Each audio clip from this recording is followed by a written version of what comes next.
ಅರ್ಜುನನು ನಿಧಾನವಾಗಿ ಮಹಾರಾಣಿ ಕುಂತಿಯ ಬಳಿಗೆ ಬಂದು ಅವಳ ಕಣ್ಣೀರನ್ನು ಒರೆಸುತ್ತಾ, ಅಮ್ಮ, ನೀನು ದುಃಖಿಸದಿರು. ನಾವು ಇಲ್ಲಿಯೇ ಇಂದ್ರಪ್ರಸ್ಥದಲ್ಲಿಯೇ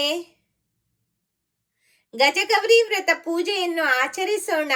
ದೊಡ್ಡಮ್ಮನವರು ಹಸ್ತಿನಾಪುರದಲ್ಲಿ ಆಚರಿಸುತ್ತಿದ್ದಾರಲ್ಲ, ಹಾಗೆಯೇ ನಾವು ಕೂಡ ಇಲ್ಲಿಯೇ ಗಜಗೌರಿ ವ್ರತ ಪೂಜೆಯನ್ನು ಆಚರಿಸೋಣ. ಆಗ ಭೀಮನು, ನಾವು ಕೂಡ ಹಾಗಾದರೆ ಅರಮನೆಯ ಮುಂಭಾಗದಲ್ಲಿ ಮಣ್ಣಿನ ಆನೆಯನ್ನು ನಿರ್ಮಿಸೋಣವೇ ಎಂದು ಕೇಳಿದಾಗ ಅರ್ಜುನನು, ನಾವು ದೇವೇಂದ್ರನ ಪಟ್ಟದಾನೆ ಐರಾವತವನ್ನೇ ಇಲ್ಲಿಗೆ ತಂದು ಗಜಗೌರಿ ವ್ರತ ಪೂಜೆಯನ್ನು ಆಚರಿಸೋಣ ಎಂದು ಹೇಳಿದನು.